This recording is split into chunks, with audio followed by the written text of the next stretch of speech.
Hello and welcome to Mariners Rundown, the show for all the Mariners fans, whether casual or professional, that would like to know what's going on with the Seattle Mariners. My name is Jake. I am your host from Raise the Trident. Thank you for stopping by. If you're on the YouTube side of things, you might be being like, where is your webcam? What's going on? Nope, it's going to be audio only for the most part, other than a segment later on with EastCoastMs that I'm sure you're going to want to check out, because I have a good reason for this. Took the kiddos out to the pool for the first time this summer, put sunscreen on. It didn't work at all. And yeah, I look like Larry the Lobster from SpongeBob right now, and it hurts to wear a shirt. And I'm not about to be shirtless here recording this on the YouTube side of things. So sorry about that. If you're on the audio only platforms already on Spotify or Apple, appreciate you. Nothing's going to look different or anything like that. So shout out to you. But we have a pretty good episode coming to you right now. We're going to talk a little bit about the road trip they were just on. We're going to talk a little bit about Cal Raleigh. We're going to talk with East Coast M's about Cal's special season, some good and positive or bad standouts on the team right now, some trade deadline targets, all that good stuff. And then we're going to do end this out with the offensive and pitching updates. So before we get into it all, if you're listening on the audio platform, Spotify or Apple, thank you so much. Please follow the show and leave a 5-star review. It helps me out a lot. If you're on YouTube, you can subscribe to the channel and leave a like. Those are both free. If you like the channel enough, you can become a member for a couple dollars just to get some exclusive content. I appreciate that. Appreciate any of it. And thank you so much for your support. So, talking about the boys in teal here, the Seattle Mariners just got done with a lengthy road trip, a 10-game road trip, 10 games in 10 days, starting off in Wrigley Field against the Chicago Cubs, then went to Target Field for the Minnesota Twins for 4 games, and then a 3-game stretch at Globe Life Field against your division rival Texas Rangers. The Mariners managed to go 6-4 in that road trip, which I will take. A winning road trip is a winning road trip. They ended up winning 2 of 3 against the Chicago Cubs, 2 of 4 against the Twins, and 2 of 3 against the Rangers. So right now, as I'm recording this right now, which I'm recording this as the game against the Kansas City Royals right now, game 1 on the 30th is going on. It's currently the second inning, bottom of the second inning as I'm recording this. And so all this is going to be obviously without any stuff that happens later on in that game. If anything important happens, sorry, it's not going to be covered. But other than that, going into this first game against KC, we have a 43-40 record. We are currently second in the division. We are 6.5 games back of the Houston Astros and 2 games ahead of the Los Angeles Angels. Currently hold the wild card 3 slot, with the closest team being the Angels, which are 2 games back. Rangers and Guardians are both 2.5 games back, and the Red Sox are 3 games back. So, in a playoff spot, which we'll take. However, feels like the AL is still very much wide open, and with the tremendous highs and lows that this team can go on, who knows what's going to happen. I'm really not feeling safe, but I'm also not feeling scared either. It's just kind of a mixture of I just don't really know what's going to happen, and I'm along for the ride regardless. So I'm going to go over a little bit about those games in Texas because they were very interesting. If you didn't know already, all 3 games against the Texas Rangers in Globe Life Field went to extra innings. However, the Mariners managed to win the series there and now hold the tiebreaker against the Texas Rangers, which might be important either in the AL West standings or in the wild card standings, most likely the wild card standings. So that is always good to lock down against those division rivals, that head-to-head tiebreaker, which we now hold over the Rangers. So we can lose any other game against the Rangers we have set for the rest of the season, and we will still have the tiebreaker. So really nice to have that. Both of the wins were very interesting, mainly because the MVPs, I guess, of those games for the Mariners were not your usual suspects. They were not Cal Raleigh. They were not Julio Rodriguez, although Julio Rodriguez did have a decent series down at Globe Life Field. But in game 1, it was really the Miles Mastrobuoni and Edward Bizardo game, which is really weird to say. But a lot of that due to Mastrobuoni coming in late in the game for a pinch hit opportunity He has a huge game-saving defensive play on in extra innings, kind of bleeder parachute shot by Corey Seager that was just in between what would have been the third baseman and Randy Rosarena in left field. Miles Mastrobuoni made the play, an amazing catch. You should go watch it if you haven't already, kind of over the back, basically, basket type catch almost. And then he ended up having one of the big RBIs in extra inning as well. So, really good day for Miles Mastrobuoni. And then Edward Bizardo pitched 2 innings in extras, I believe, that game, and he didn't let up a run. So, really great outing from him. And game 2, not a whole lot to talk about, but if we're going to go into game 3, really had 3 different MVPs of that game. First of all, Mitch Garver had finally a revenge game against his former team, the Texas Rangers. In game 3, he ends up driving in 4 runs in total, and most crucially, a really clutch 2-run shot in extras to give the Mariners, I believe, a 3-run lead to end the game. And it was an absolute monster shot. It was really nice to see him get that. Before this road trip, Mitch Garver had not had a single home run that wasn't off a position player. He had not gotten a single home run going to this road trip off an actual pitcher. And in one of the Wrigley Field games, he hit 2 home runs, and then he hit, of course, a big home run in extra innings against the Texas Rangers. So really nice to see some power from him and some clutch hitting from him as well. And then on the pitching side, Casey Legumina and Trent Thornton both held down 2 innings apiece in game 3 to hold it down and help win us that game, which was huge. So really a big shout out to Casey Legumina and Trent Thornton. Trent Thornton specifically has pitched really well since coming off of the IL, which has been a really nice development. He's been a solid pitcher for us for the last 2 years. Obviously, the first start of this year did not go very well. A lot of people thought he should have been DFA'd. And yeah, he's looked pretty good so far since coming off the IL due to appendicitis. So really glad to see him pitching a bit better here. We had to talk about Cal Raleigh, though, outside of this road trip. He did have a good road trip, hit 4 home runs in all 3 games of the Wrigley Field. Well, let's be real.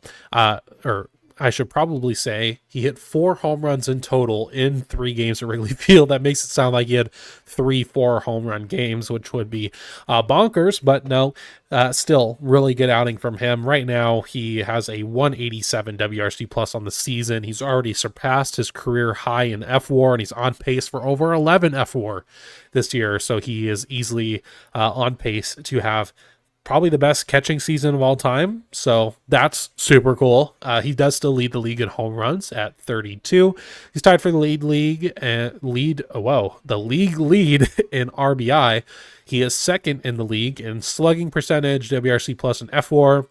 And it was recently announced, which I was super stoked about, that Cal Raleigh will be participating in the 2025 Home Run Derby during the All-Star break. So really excited for that to happen. I am going to be doing a stream on the Race of Trident YouTube channel when he hits in the Home Run Derby. I think we're going to do some sort of ratio for every such and such amount of Cal home runs will equal an adult beverage. For every such and such amount of Cal home runs will equal a hot dog. And yeah, he could really make us pay in that live stream and make it a really not great experience. But super excited for him to be in the Home Run Derby. Obviously, we saw Julio a few years ago absolutely light it up in both Dodger Stadium and then Seattle the next year. And it's a super hype event if he hits well. And of course, his dad is going to be pitching to him, which is really cool. And then his 15-year-old brother is going to be the catcher behind him. So all really cool little tidbits, and super stoked for him because he's also probably going to be the AL starting catcher for the game itself. So really just awesome to see how good he's been playing this season. I have said it before, and I do want to kind of expand on a little bit further, that if you haven't watched the History of the Seattle Mariners docuseries on YouTube by Secret Base, you should go watch it now. It's 3 hours and 40 minutes of history about the Seattle Mariners, and it is just a well put together piece of work that is awesome. And one of the main themes that they kind of harp on towards the end of the docuseries, once they went in through all the decades of Mariners baseball, they kind of show that every decade, for the most part, maybe not, the 70s and 80s, but, starting in the 90s, every, I guess, generation of Mariners fan has had that one player that they will forever remember in baseball lore, whether it's Ken Griffey Jr., Randy Johnson, Ichiro Suzuki, and most recently Felix Hernandez. And I think it's really interesting to think about it, especially Mariners history in that way, not so much in teams or success, but in individual players and how much this fan base really loves to cling to a single player or personality and just absolutely be diehards for them. And a couple years ago, you'd probably ask, like, who is that going to be that guy for the 2020s? And I think a lot of people would have said Julio Rodriguez. Maybe some people said like George Kirby or something like that.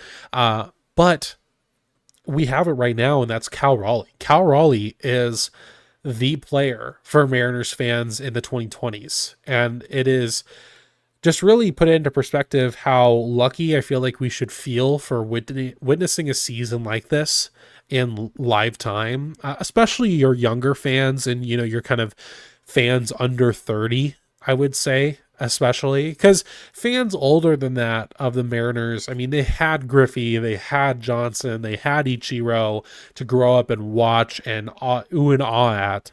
And Cal Raleigh, for your people under 30, sure, they had a little bit of Ichiro, and sure, they definitely had Felix.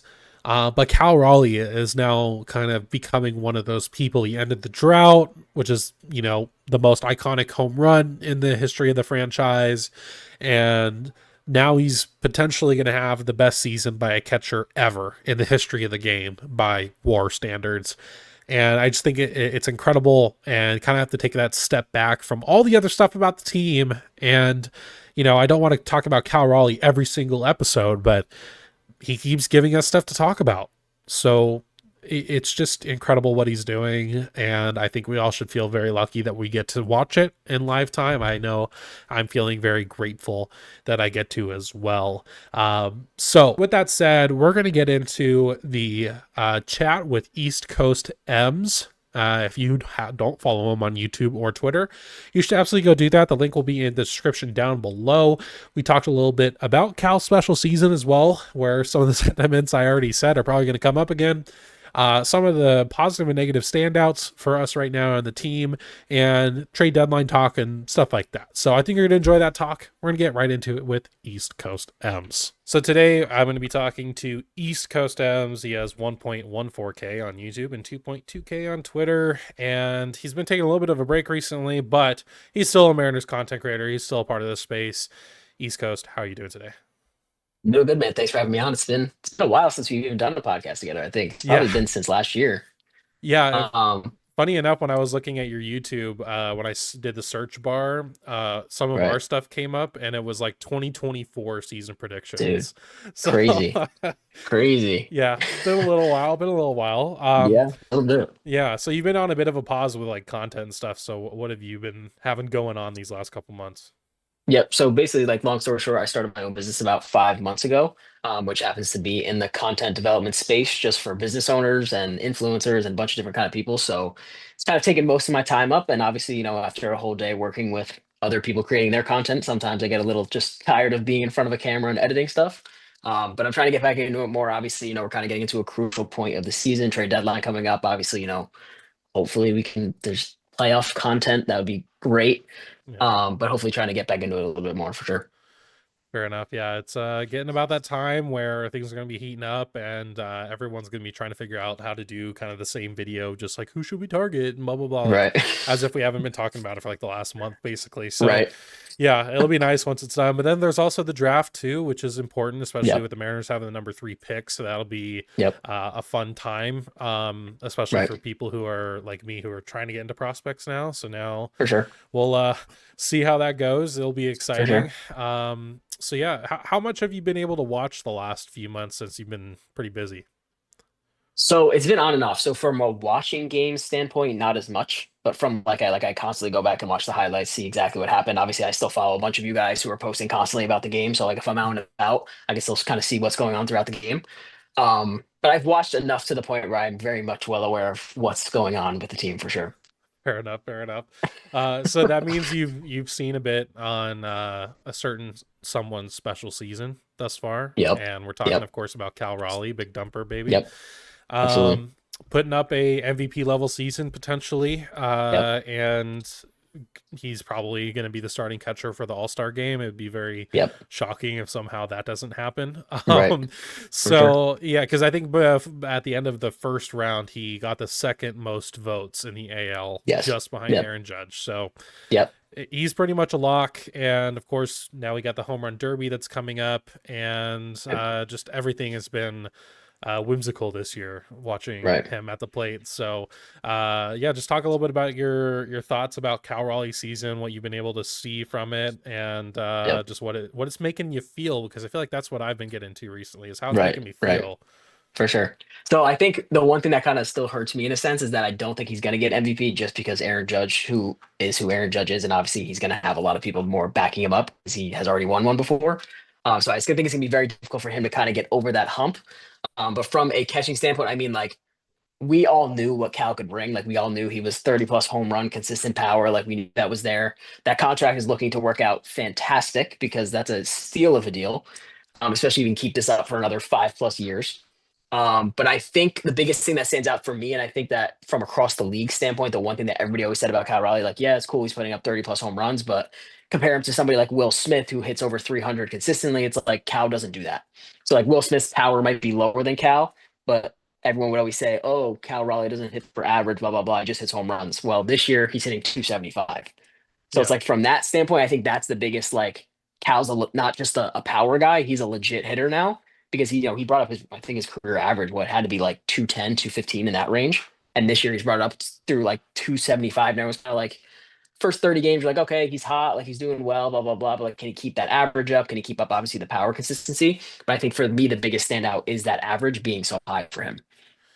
Yeah, there's been a lot of different things that have made this season so special for him. Not obviously the batting average has been nice, not having him Right. like basically just be a home run or struck out type of guy. Right. But I would say that just kind of like you said, in the sense of he hasn't really had like a cold streak yet at all. Like Right. his cold streaks have been confined to, why is my dog barking? What is going on? Uh yeah, so it's only been like a few games at a time where he may not get a Right. hit. Even then, like I mean, I think it's only been a couple games. It was a little cold in the Texas Ranger series game 2 and 3, but other Right. than that, like I think that's what's been most surprising is he kind of had a little bit of a cold streak to start the year, and then he went off and had a really good end of April and into May, Right. and he just hasn't slowed down is the thing that's Right. been most shocking. Agree. um so that's been what's been really cool. And another angle I would take with it too, and a lot of this is inspired by, if anyone has watched the Secret Base documentary series about the Mariners called The History of the Seattle Mariners, if you haven't seen it, go watch it. It's 3 hours and 40 minutes of just showing how insane this ball club is basically in its history.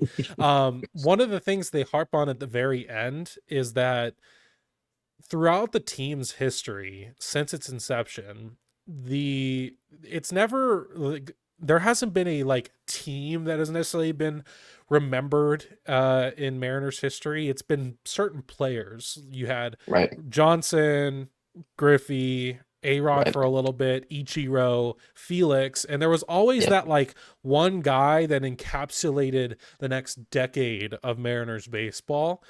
Right. And it's funny because a couple years ago, if you asked like who was that going to be, you'd say Julio Rodriguez, right? Absolutely. Right now, it's Cal Raleigh. Like he Oh is yeah. the guy who is Yeah. encapsulating what it's like and what Seattle Mariners baseball is. And we're seeing him everywhere now. He's on the Pat McAfee show. He's on Crazy. just it feels like every talk show now that Yep. he can get on, Literally. which is really cool because especially for his personality, is just a guy who he's very down to earth and very much like about his business type guy. Right. And it's been nice to see his personality blossom a little bit with all these Yep. appearances. For Um, sure. but it's just one of those things where I think since even I'm a newer Mariners fan, and we're both just generally younger Mariners fans, Right. right? Right. Like it's awesome that everyone we talked to had Griffey when they were growing up, or Ichiro, or Felix, and it's like just now realizing like the Cal is probably that guy, and we're Right. watching it in live time. We're watching it in real Right. time. Him create a little bit of a legacy here, so it's been For really sure. cool. And really stoked for that home run derby. I cannot wait. I Yeah. knew it was going to happen because you kind of felt Right. like every time got asked the question, like, "Are you going to be in?" He's like, "Well, it'd be pretty cool." He was saying it like, "Yeah, I probably already accepted," like type thing. Like, of course they're going to ask the guy who's leading the Yeah. league in home runs. Um, Literally. so yeah, super special. But to kind of change gears here and not talk about just one player now, talk about just the whole team and what's been going on recently. Just got off Sure. of a long road trip to Wrigley, then Target Field, and then Globe Life Field, and they went 6-4, which was nice. I'll take it. Yep. Winning road trip is I'll always be fine with that. Right. But it just in a general season sense, or at least where they're at right now, let's go over some standouts right now, either For sure. positive or negative. Any of your So positive or yeah, negative fair. people that are standing out to you right now?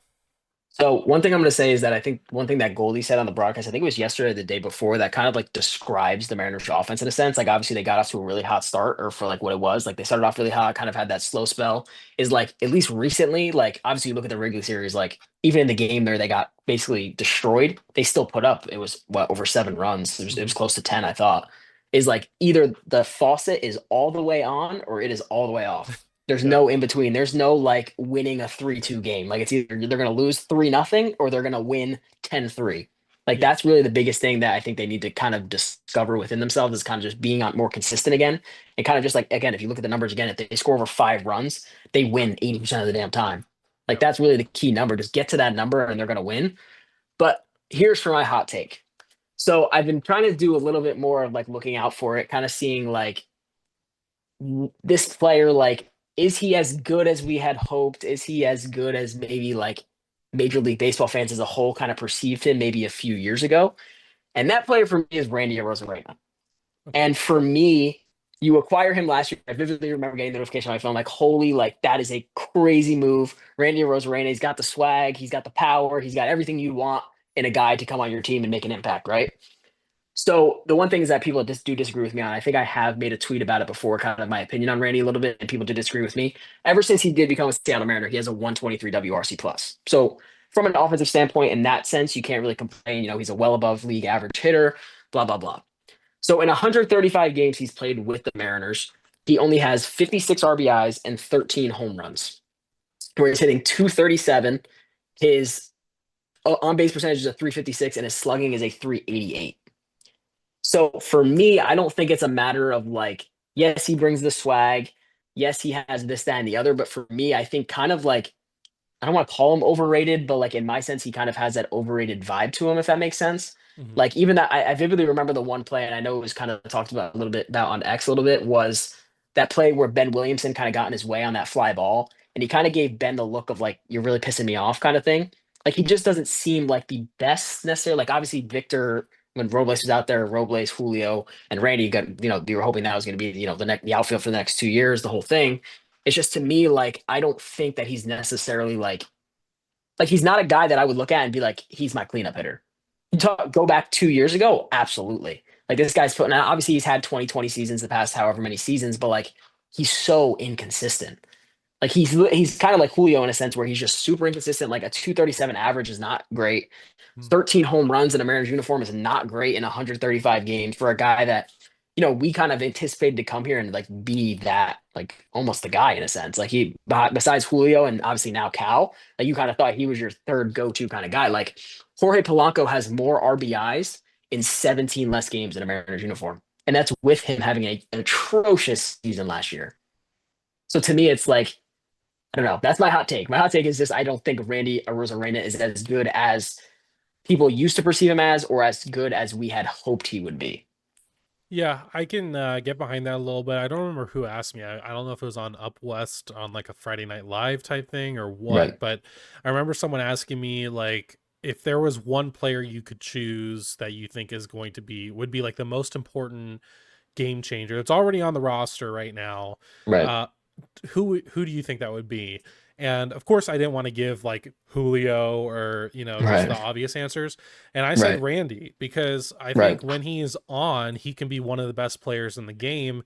But Randy is also a very interesting character in the sense that one, you can tell he does not waste any movement at all. Like No, not at he all. he does not put out any more energy than he needs to, No. pretty much.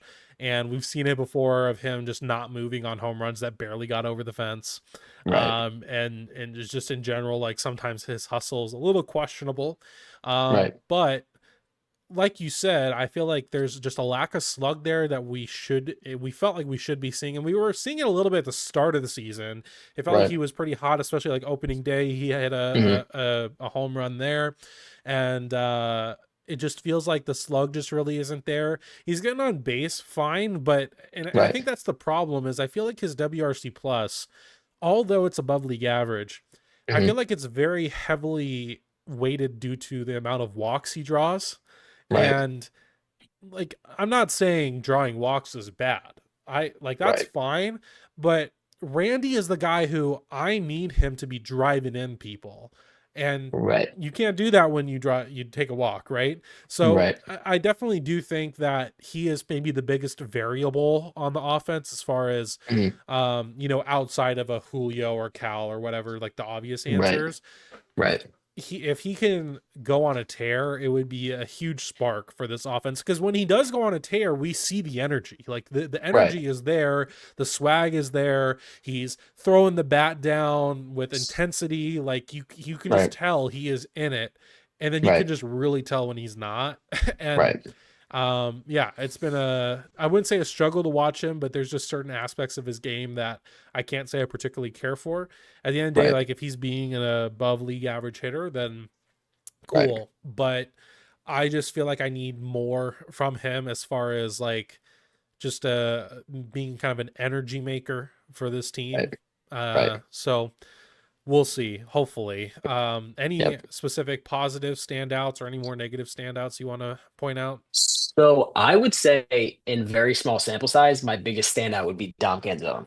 Of course. I Yeah. think that he's just obviously he's kind of always been that guy that's been very raw. Like he's just a very raw player. That's literally just the easiest word to describe him. He was skinny when we first got him, but he had like that effortless power. Like I remember that home run he hit in New York. Like I was like, whoa. Yep. Like this guy, like he does not look like he weighs a ton. He's obviously tall, but like he just has effortless power. And I think we're kind of starting to see like, and I think a lot of Mariners fans at the time when they eventually called him up were like, just let the man play. Like he's like what 27 now, or he's 26, 27. Like let him play, let him find his groove. He's obviously way bigger than he was when we first got him, and he has 5 home runs and 61 plate appearances or something like that. Like it's pretty solid for a guy who's in minor leagues basically the entire season.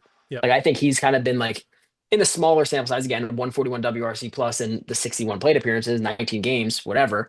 But I think he's the biggest guy that's kind of like we got him for a reason.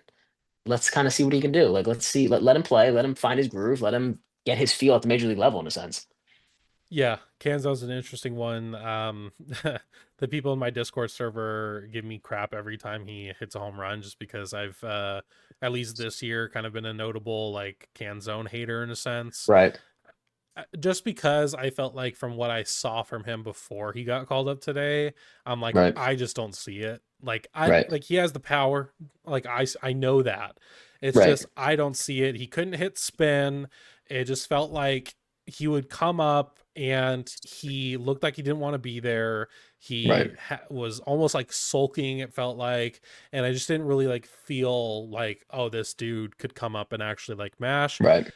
Of course, as everyone is wrong, and I'll say I've been wrong thus far. We'll see how long Fair. this lasts. because I mean, at the end of the day, like I want people to succeed because succeeding Right. means that my baseball team is better. So I'm Right. fine Absolutely. with being wrong in this sense. And Right. Canzone's a fun guy to root for when he's hitting, especially when he's Right. hitting tanks. Right. That one in oh my god against Texas was oh my lord, that was crushed. It was Dude, insane. it's Yeah, effortless for him though. It's wild. Like that one in yeah. Arizona was like it was just off the bat. You're just like, yep, that's 400 plus feet. Yeah, Like, I just feel like with him too, he wasn't hitting spin, and 3 of his 5 home runs so far have been off of breaking balls. So right, it's just which is like, huge. okay, so he figured it out, I guess. Right, So we'll see. But yeah, I would really love for him to keep doing what he's doing because I'm sure he right, would be not only a very fun guy to root for, very right, marketable for the Mariners. Hey, like for sure. you already have the hand It's a movement and all thing. that ready to go. Right, So right. yeah, he's been pretty cool to Yeah, watch, and hopefully he keeps it going. So, for sure. moving on to a little bit of trade deadline stuff. We all talk about it, as far as like, okay, they could get this guy, they could get this guy or whatever. And I think instead of talking about just what the possibilities are, I just want you to make a hard prediction. What do you think they're going to do at the trade deadline? If you were to put, like, let's say you had $50,000 right now, you could put on it. Who do you think? How many moves do you think they're doing? Where do you think they're improving? And who do you think they're trying Oh, to get? okay. Putting you So on the spot. I think they'll make maximum 3 moves. I think it's gonna be very similar to last year where they get like a Justin Turner, Randy Rosarena, and then like a JT Charcois, however you say his last name. Yeah. Like kind of like a move like that, like we talked about briefly, like two position players and a reliever. That would be my guess. Yep. I think that I don't. My head tells me one thing, my gut tells me another. So my gut tells me it's finally the time to like let's dish out some of the top prospects. Like I think like now's like we had briefly talking to people about like if they keep sucking and they're below 500 this year, like you're talking about like completely kind of like not rebuilding, but like taking 3 steps back when we should be obviously continuing to go forward. But my guess would be that they have to get rid of some prospects. I think I've never been a fan of the whole untouchable thing. I do think that, in my opinion, Montes. Oh my God, why can't I speak? Luzardo Montes is untouchable. Like he's like based on what he's doing, like leading minor leagues in home runs. Like no, you have to No. like you can't touch him. But I do think there are other guys like Locklear that you can definitely trade. There's definitely a team out there that could use him because I don't really see how he comes up at any time. Um, but from like a major league perspective, I would say that I think your outfield's fine. I think you're going to keep Randy, you're going to keep Julio, you're going to put Luke and Dom Canzone kind of out there fluctuating and right. I think that's going to be kind of untouched. I think second base with Cole Young is a little bit of a toss up. I think he's shown some good signs. Obviously, he's extremely young. Like he's done pretty good for his first time up. He's been flirting with his first home run a few times now. I think he's definitely going to be fine. Do I necessarily going into a 7 game series against, let's say, Houston? Do I feel comfortable necessarily him playing every day in that series? Maybe not. So maybe you could potentially go out and get a second baseman. Second base is kind of always a toss up Mhm. on this team for some reason. But I think when you kind of talk about like specific players, I think the Diamondbacks have a few that are intriguing. Obviously, going back to Gino would be nice. I also think if they could potentially get Josh Naylor, obviously that kind of depends on what the Diamondbacks approach is, because obviously there was a few people that kind of wanted him in the first place because you can't really go wrong with Josh Naylor. And then Yandy Diaz obviously stands out to me per usual. Like I just think that's a guy that's kind of just been flirting around with the Mariners the past few years as one of those options. And I think that obviously the Rays are doing way better than anyone anticipated. But I do think that obviously with his contract eventually coming up soon, I think that they're one of those teams that would be interested in kind of a haul of younger guys, like maybe throw in a Tyler Locklear, throw in another one of the other top 100 prospects kind of team. And then Ryan O'Hearn. I mean, the way the Orioles are going, they're going to have to get rid of somebody. I don't really see them being buyers or being at any point being buyers. The only problem with the Orioles on that team is they already have a good farm system. So it's really going to come down to what they're really interested in order to give up some of those guys. But obviously, a guy like him is going to be like a main target for a lot of teams. Obviously, knowing just how bad the Orioles are doing. So I want to say they're going to do three moves max. I think it's time to get rid of some of the top 100 prospects to get in a legit player and stop kind of flirting with that line like Justin Turner did pretty solid when they got him, but not necessarily a guy that's going to put you over the edge. So I think it's kind of time where they have to kind of just be like, all right, here's some top 100 guys. Give us a legit player back. Give us a Ryan O'Hearn. Give us a Josh Naylor back. Yeah.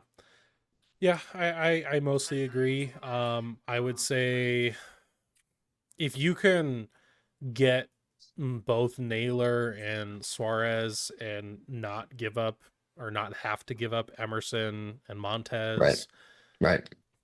fucking do it. Like, Yeah. a hundred honestly, percent is all where I'm day. at. I think they just would be the biggest helps that we can get. Now, I am a little concerned that maybe their plan right now is to kind of have a Rayleigh Solano first base mix up until Right. Robles is eventually back for like the Right. playoff push.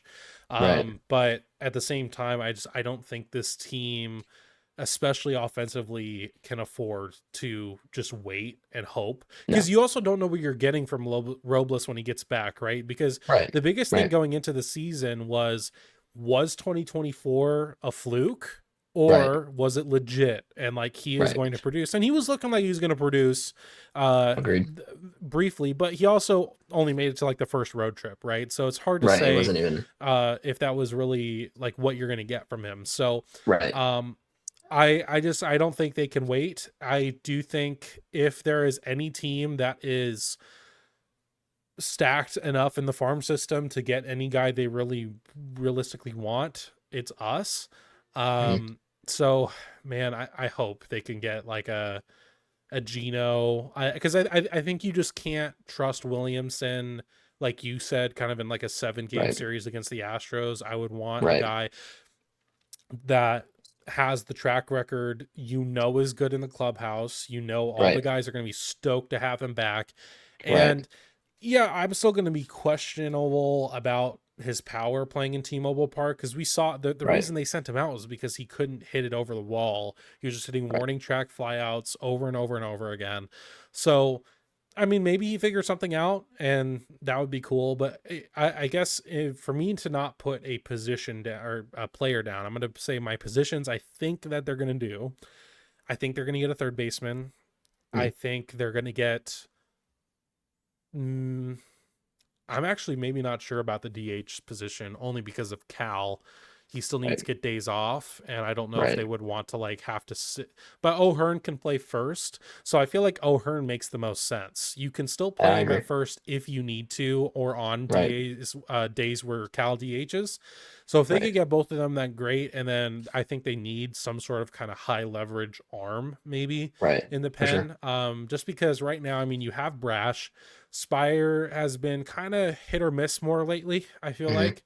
And I don't really know what's going on with Munoz. Like, he's fine and he's not bad. Like, he's still, Right. in my opinion, an all-star, but I don't think they're pitching him enough is kind of part of it. Right. Right. The fact that he can, I understand that he likes to be coming in and save situations only, and it's nice for him to know like that's what he's coming in for.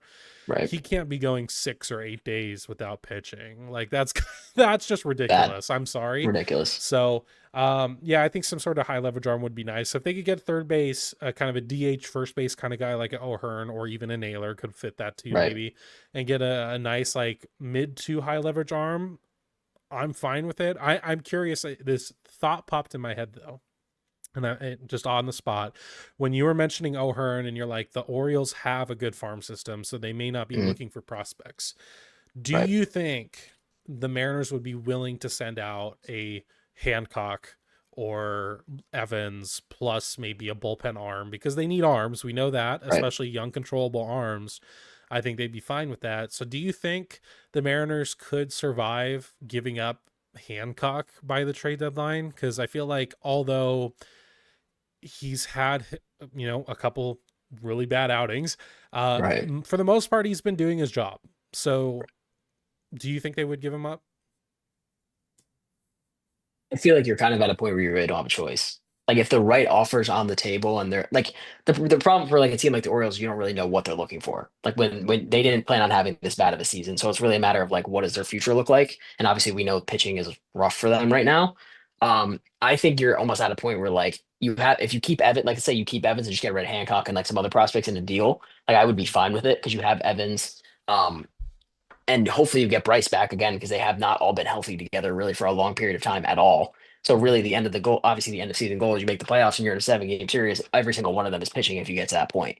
Yep. So really, I would be fine giving up Hancock. Obviously, he's been, for the past 2 or 3 years, he's kind of been that sixth man that anytime you need him, he's there, which is obviously a huge thing to have.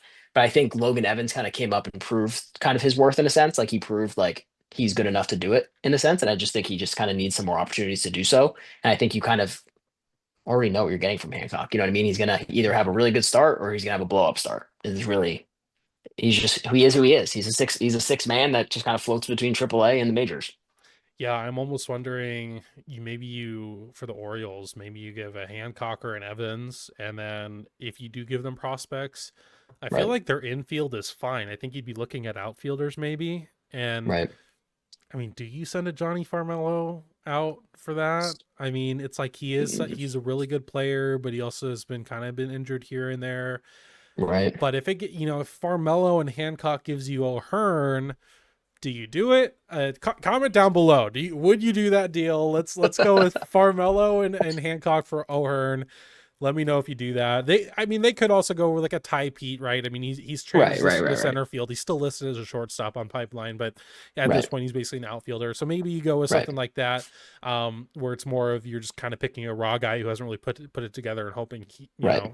maybe more upside potentially there. Right. Who knows? But I yeah, let mean, me know down O'Hearn, below. O'Hearn is hitting 293 with 11 homers, 30 RBIs, 70 hits.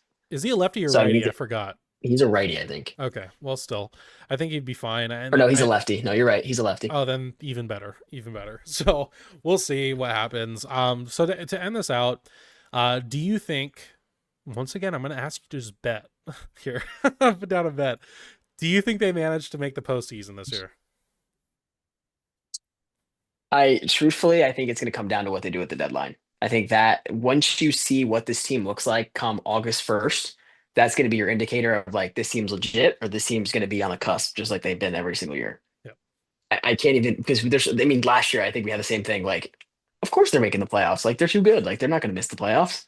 Yep. Like, and of course they do. So, and they're right now they're doing the same thing. Houston, no matter who gets hurt for them, they still are Houston somehow. I know. Yeah. Like, and I just think they're going to hover around. They're probably not going to win the division again, and they're going to hover around the wild card, which is going to be a close race again because that's what the AL is. It's a bunch of, I guess you can call them slightly above average teams that just hang around all year until one of them steps up. But I think, yeah, I think it's going to come down to who they get. Because at this current team, I would very much lean 60-40 no. Okay. Like, I don't think you have enough intimidating guy. Like, Ben Williamson is just hanging on by a literal thread. Like, his defense is great, but when he steps up to the plate, like, Yeah. nobody's be like, oh, he's going to change this game right here. Yeah. Like, he's getting his hits here and there. He has obviously above 250 average, but one home run, 13 RBIs. Like, it's not enough. Solano, Garver, all of them don't have they're not doing enough, Yep. essentially. Like, nobody in this lineup besides obviously Cal, and you could argue Julio and JP, like nobody's like scared. Like you Yeah. have Josh Naylor come up as your cleanup hitter in from August to the end of September, you're like, okay, like this team's got a chance. Like that offense is solid. But right now I would say like I'm more 60-40 no, probably. Okay. Fair enough. Yeah. I don't. I feel like I just don't blame anyone for picking yes or no. Like Right. I understand both sides of it, and the team has been kind of painfully mediocre all year for the most part, It's other than like brutal. the first like month. Is Right. just yeah, it's been rough, and the Astros just keep doing their thing. And I was joking about it in a GC with some people that like, oh well, Pena's out on the IL now. It's like, okay, well, watch Mauricio Dubon's about to go in the most insane insanity run ever, and it's not going to It matter. So, uh, makes no sense. yeah, nothing bad ever happens to them. So, No, yeah, literally. yeah. Well, that's gonna be it Wild. for this part. East Coast, thank you for being on. We Of course. appreciate Thank it. you. Go ahead and tell the people where they can find your stuff at. Yeah, you can find me East Coast M's on YouTube and X and Blue Sky if you still use it. I sometimes post stuff on there, more on X now, but all is East Coast M's.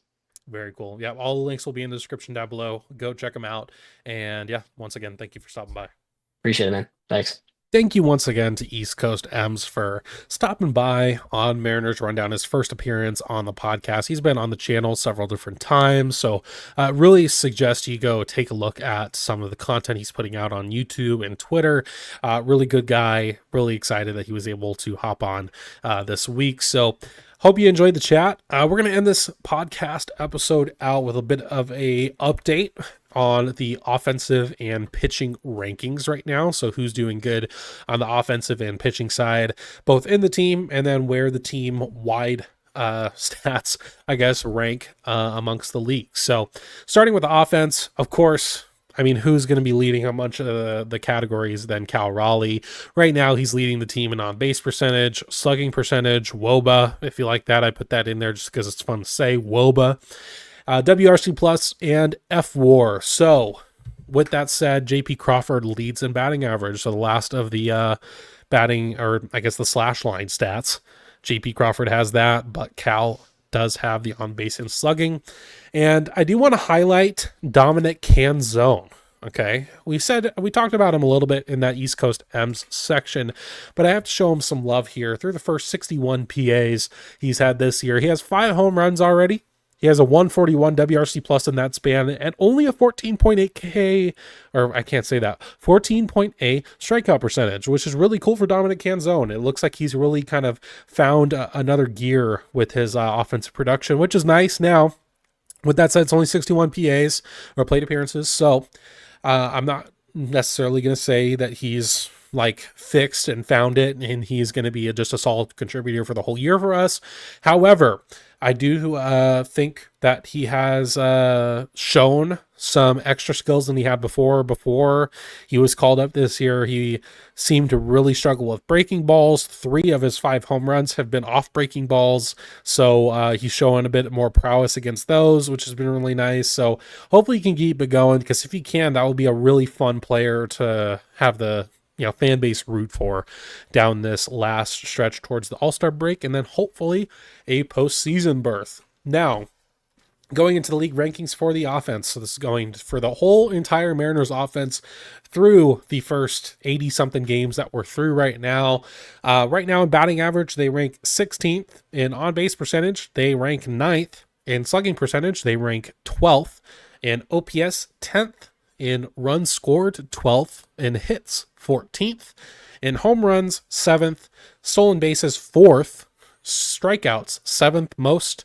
In WRC plus, they're 6th. And runs per game, they are 12th at 4.6, which is interesting. So basically, the batting average is low. It's about middle of the pack, which is not surprising. They're more of a slugging team, and they kind of have been the last few years, and shows they have a 12th in the league in slugging percentage, and they are 7th in home runs right now. So they're pretty middle of the pack, I would say, as an offense. They definitely need more firepower down with the trade deadline coming up. So they should not be content with these numbers at all, and hopefully they can improve on them. That would be really nice. Going into the pitching now, we're going to talk about some of the in-team stuff. So, of course, on the starting pitching side, really the only one we're talking about has been Brian Wu. Luis Castillo hasn't necessarily been bad. However, Luis Castillo, he can be a struggle to watch sometimes, that's for sure. And I would say Brian Wu has really been the rock of this rotation. He currently leads the rotation with 101.1 innings pitched. He's currently sporting a 2.93 ERA and has amassed 1.8 FWAR. So going through about halfway through the season now, he is looking good. He's looking to break a little bit over 200 innings pitched and probably get around 3 to 4 FWAR, which is really going to be a really nice season for him. And hopefully he's going to be an all-star. I think he deserves to be in that all-star game, just at least as a selection. If he doesn't pitch, he doesn't pitch, but he should be at the all-star game, in my opinion. So we'll see what happens. And on the relief side, on the bullpen, we're specifically going to talk about Matt Brash. Going off of the IL after getting Tommy John, you never know what a pitcher's going to look like. Matt Brash has absolutely looked the part thus far. He currently still sports a 0.00 ERA over 16.1 innings pitched. So really nice to see. He has still been very effective, similar to his 2023 self. So that's really cool to see. Munoz is still one of the best closers in the game right now. He is currently sporting a 1.16 ERA. So he's been doing fine. The biggest thing for Munoz, though, has just been he hasn't been pitching a whole lot. The team has not really been setting up those save opportunities for him. Either they've been losing bad or losing in general, or when they are winning, they're winning by more than what a save situation would be, or they are tied, like especially in the Ranger series. So it's been a little frustrating that he really hasn't been able to get many saves recently, but he's still been effective when he has pitched, so we will take it. Going into league rankings, starting by the starting pitchers in general. In ERA, they are 17th. In WHIP, they are 14th. Batting average against, they're 18th. Strikeouts, they are 16th. And innings pitched, they are 15th. So they are very mid rotation. Basically, they are either middle of the pack or kind of lower middle of the pack, which is not what you want to see from the Mariners. They are not known for having a starting pitching rotation that is this mid, I guess. And it's been kind of a shell shock, I feel like, for fans this year to just not really have more than just one guy who they feel like they can rely on every time he goes out to pitch a quality game. And so far, it's only been Brian Wu, Luis Castillo sometimes, Logan Gilbert and George Kirby haven't really been themselves at all. And then you have Emerson Hancock, who you just really can't expect that. It would be unfair almost to expect that. So it's been really tough going on the rotation side of things. And of course, Bryce Miller is on the injured list right now. Who knows what's going to happen with that? He could, for all I know, we could get a notification tomorrow that he's getting season-ending surgery. It would not be surprising. Going into the bullpen, though, right now the bullpen rankings are they're okay. In ERA, they are 10th. In WHIP, they are 19th. In batting average against, they are 17th. In strikeouts, they're 19th. And in innings, they are 13th. So I will say that earlier on in the season, the bullpen was ranking pretty high on the innings pitched. So it's kind of nice that that's kind of went down a bit. Means our starters are starting to get a little bit further into games. A little bit. They could do a lot better for sure. But at the end of the day, like, the bullpen isn't as straight as it was at the start of the season, so we'll take it. But interesting that the ERA is 10th, but everything else, especially like the batting average and the WHIP and whatnot, are kind of lower in the mid half of the standings there. Kind of feels like maybe they're just getting lucky. I don't know. But they've been feeling a lot more solid recently. They were really good in the Ranger series. They kept the Rangers at bay for the most part, which was nice. So maybe they're turning a bit of a corner. Like I said earlier, Trent Thornton has looked better. Carlos Vargas has still been pretty solid. Edward Bizardo has been ridiculous. He has like the most innings pitched in the bullpen, and he's actually been kind of a stud. Now, I wouldn't say he's a high leverage arm by any means, but he's been really good in his role, which has kind of been that midway guy in the 6th inning to the 7th, kind of a bridge person, or kind of a break glass guy. Like, you have literally no one else. You need to put someone in. Bizardo's there. So yeah, been really nice to see him kind of just have a really good season thus far. So it's been really nice.